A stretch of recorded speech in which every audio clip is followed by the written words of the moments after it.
तो next topic start करते हैं, डायरेक्ट प्रोडक्ट। ठीक है,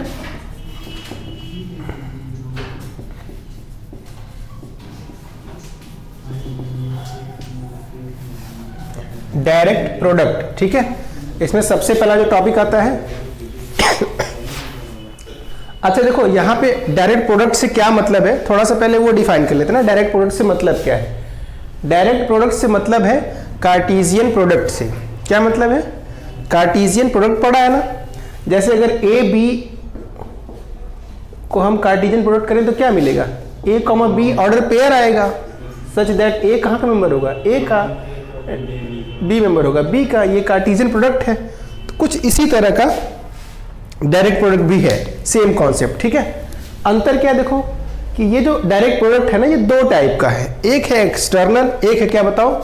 इंटरनल। ठीक है, तो अगर मैं देखो एक्सटर्नल की बात अगर मैं करूं, एक्सटर्नल की, तो मैं दो अलग अलग ग्रुप लूं। एक मैंने जी लिया, एक क्या लिया?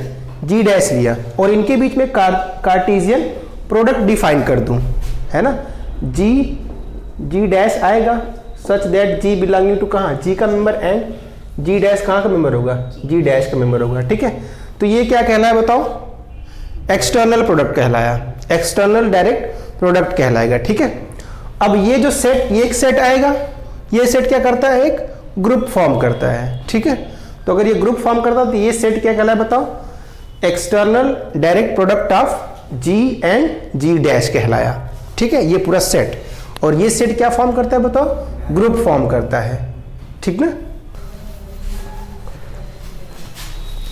हेडिंग लगाओ एक्सटर्नल डायरेक्ट प्रोडक्ट। इसमें ऐसे करके लिख सकते हो, पहला है एक्सटर्नल डायरेक्ट प्रोडक्ट,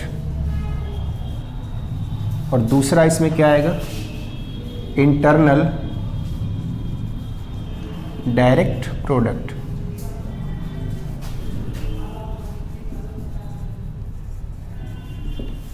ठीक है, तो पहली हेडिंग लगाते हैं external direct product.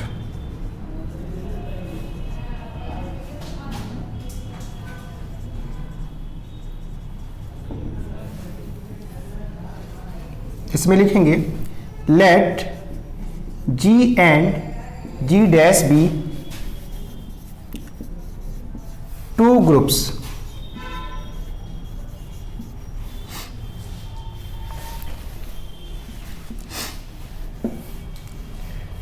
define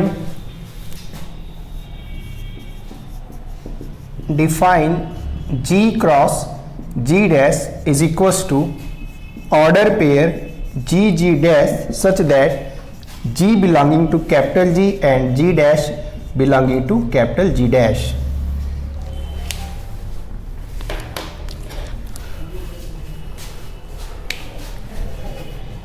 The set G cross G dash is called external direct product of G and G dash.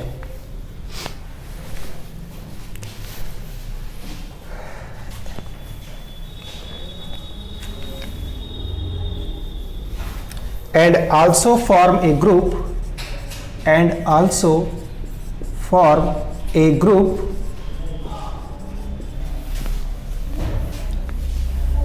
with respect to operation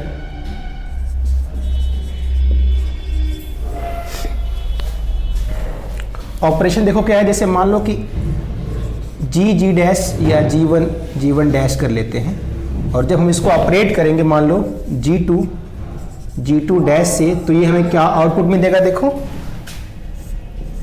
G1 G2 और G1 dash G2 dash, where G1 G2 is member of G और G1 dash G2 dash is member of capital G dash. ठीक है, तो ये operation देखो इस तरह से काम करने वाला है। सेट कौन सा है? ये ऑर्डर पेयर वाला सेट है। इस सेट को क्या बोलते हैं बताओ? एक्सटर्नल डायरेक्ट प्रोडक्ट बोलते हैं। ठीक है, और ये इस ऑपरेशन के साथ क्या बनाने वाला है, ग्रुप बनाने वाला है।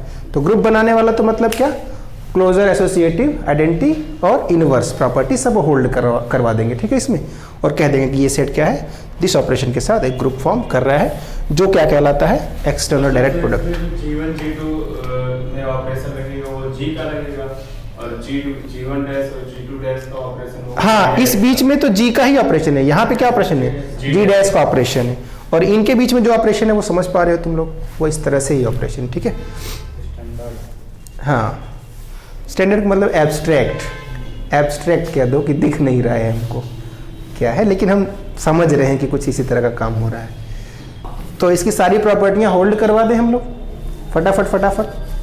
अब तो तुम लोग इतने एक्सपर्ट हो गए कि मुझे नहीं बताना चाहिए इसको, ये तो तुम लोग खुद ही से बता दो फटाफट। क्लोजर प्रॉपर्टी तो बाय डेफिनेशन ही होल्ड है, बाय डेफिनेशन से क्या है, क्लोजर प्रॉपर्टी होल्ड है भाई, ये एलिमेंट G का होना चाहिए, ये G डैश का होना चाहिए, तो है, ठीक है।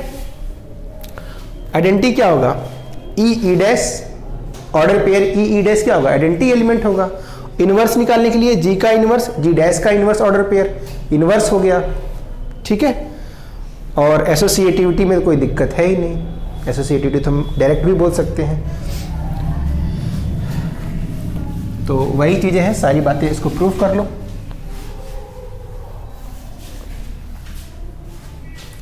फर्स्ट क्या बताओ, क्लोजर प्रॉपर्टी, ठीक ना,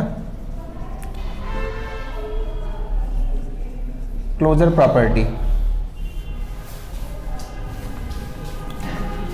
since for all G dash and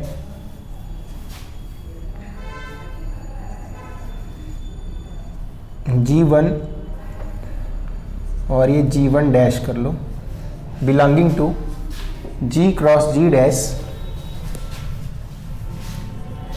in दोनों ऑर्डर पेयर में कॉमन है। हाँ, ऑर्डर पेयर में तो कॉमन रहेगा, ठीक है। और यहाँ पे क्या आएगा, G1 dash is equals to G1 और G dash, G1 dash belonging to G cross G।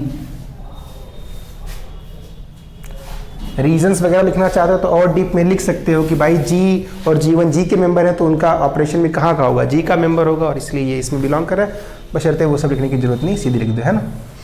Sir ऐसे करके लिख देते हैं G1। हाँ, लिख लेते हो, लिख सकते हो as G1 belonging to G and G dash G1 dash belonging to G dash, ठीक है।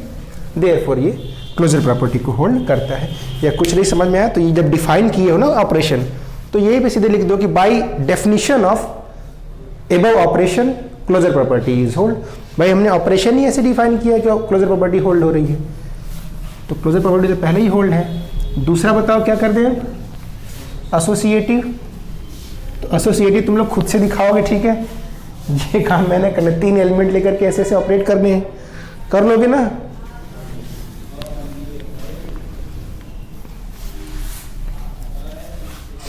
तो दूसरा क्या है, associativity.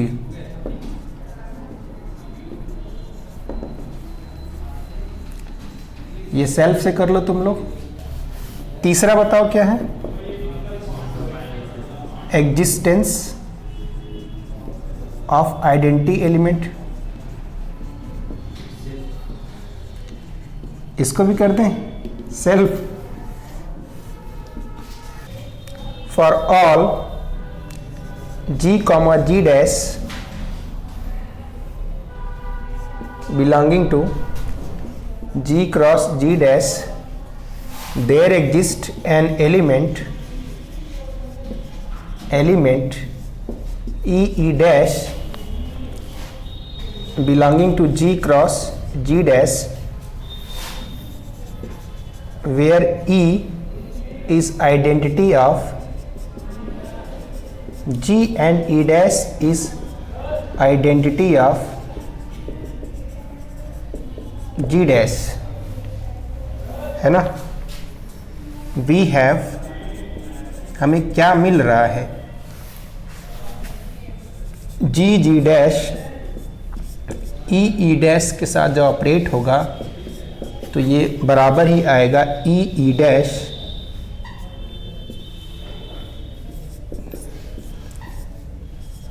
Ji dash is equals to क्या मिल जाएगा बताओ, जी डैश, ठीक ना। Therefore e dash is an identity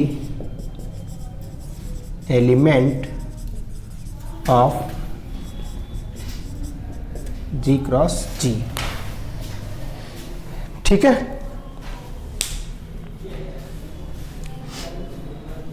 अब फोर्थ प्रॉपर्टी क्या दिखाना है, एग्जिस्टेंस ऑफ इनवर्स।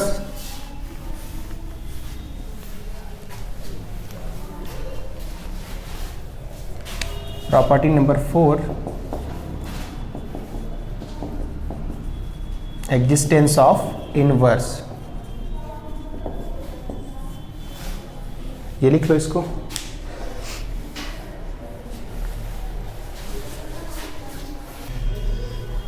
अब बताओ एग्जिस्टेंस ऑफ इनवर्स दिखाना है, लिखो जरा सभी लोग, दिखाओ एग्जिस्टेंस ऑफ इनवर्स, जरा देखें कैसे दिखाते हो। सभी लोग दिखाओ existence of inverse.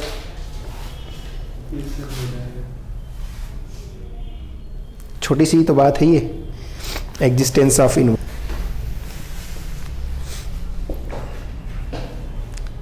For G हाँ belonging to G cross G, then सब लेफ्ट राइट मतलब ऊपर नीचे के, देन एक बार लेफ्ट से एक बार राइट से, जी इनवर्स such that कि G inverse is equals to identity element.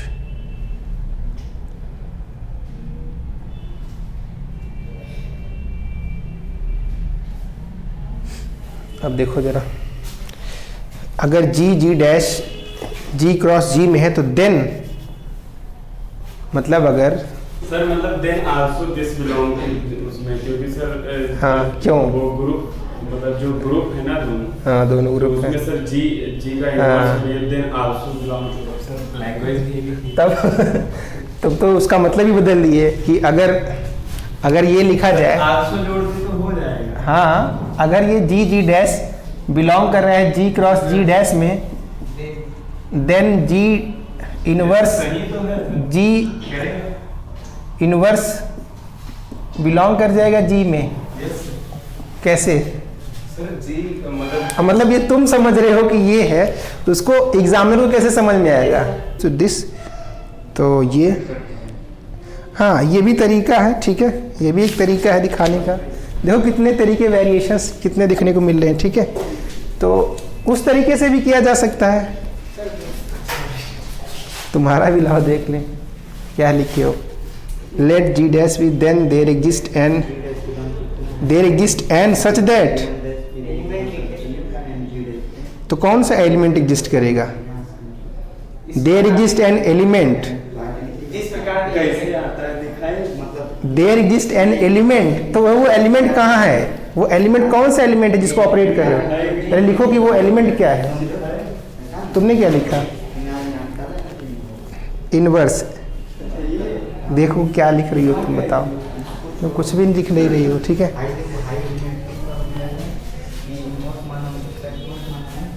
देखो कितनी लैंग्वेज, देखो सबकी कितनी गड़बड़ है, ठीक है। मैं वही चीज़ कह रहा था कि अगर यही तुम लोग को देता तो तुम लोग कितना गड़बड़ लिख के आते, तो फिर एक भी नंबर जो है टीचर कैसे देगा बताओ। चलो मैं मान लेता हूँ कि लेट जी डैश क्या है, कोई मेंबर है जी क्रॉस जी डैश का, ये मान लेते हैं कोई मेंबर है। दिस इम्प्लाइज, अब ये क्या इशारा करता है, ये इम्प्लाइज करेगा, ठीक ना। क्या इम्प्लाइज करेगा बताओ, G belonging to G and G dash belonging to G dash, यही ना इम्प्लाइज करेगा। अगर ये कोई मेंबर है इसका तो ये क्या इम्प्लाइज करेगा, यही इम्प्लाइज करेगा। और जब ये इम्प्लाइज करेगा तो ये बताओ किस बात की तरफ इशारा कर देगा, दिस आल्सो इम्प्लाइज दैट कि G inverse belonging to G and G dash का भी इनवर्स कहाँ होगा, जी डैश में होगा। यहाँ पे लिख सकते हो since G and G dash are groups, जब ये ग्रुप्स हैं तो उसी की ग्रुप्स की प्रॉपर्टी उसके इन्वर्स भी होंगे। तो दिस इम्प्लाइज दैट हाँ जी इन्वर्स कॉमा जी डैश का इन्वर्स बिलोंग कहाँ करेगा, जी क्रॉस जी, हाँ जी क्रॉस जी डैश में, सच दैट अगर ये बिलोंग कर रहा है तो कुछ इस तरह से बिहेव करेगा। कैसे बिहेव करेगा कि जी डैश ऑपरेट जी इन्वर्स जी डैश का इन्वर्स, ठीक है, इक्वल टू जी इन्वर्स उसका उल्टा भी ना, जी डैश का इन्वर्स ऑपरेट जी डैश। अब बताओ जब ये ऑपरेट होगा तो क्या देगा, ये इसके साथ ऑपरेट हो जाएगा, ये इसके साथ ऑपरेट हो जाएगा, ठीक ना। तो अल्टीमेटली जी इनवर्स क्या मिलेगा, आइडेंटिटी, और ये क्या मिलेगा, ई डैश की आइडेंटिटी, है ना। देयरफॉर नीचे से लिखो, नीचे से यहाँ पे लिखो फिर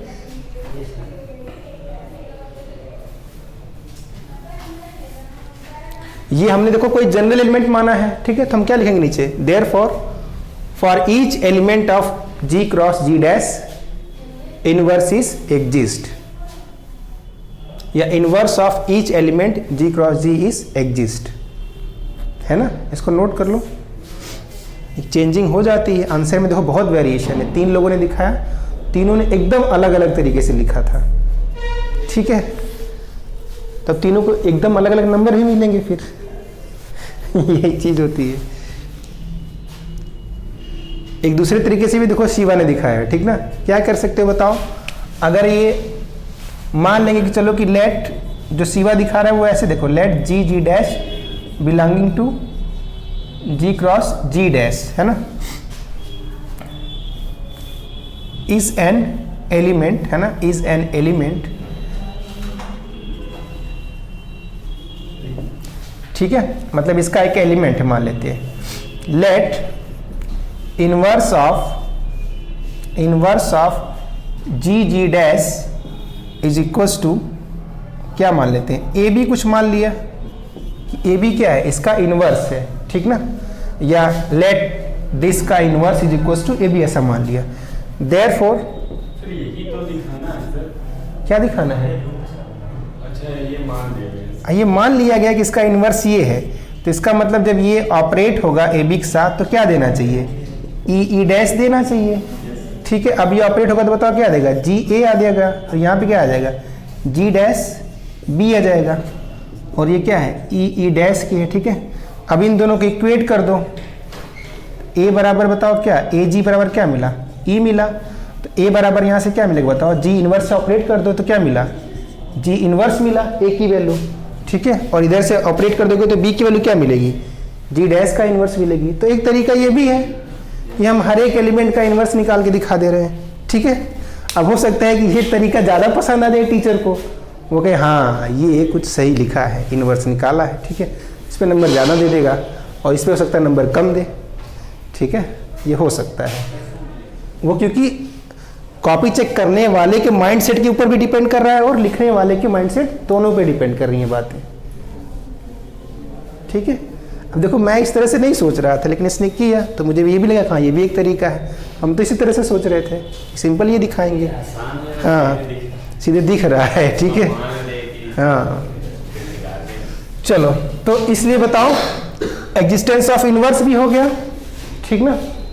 तो ये बताओ सेट क्या बना दिया, ग्रुप बना दिया, तो लिख लो hence the set this form a group,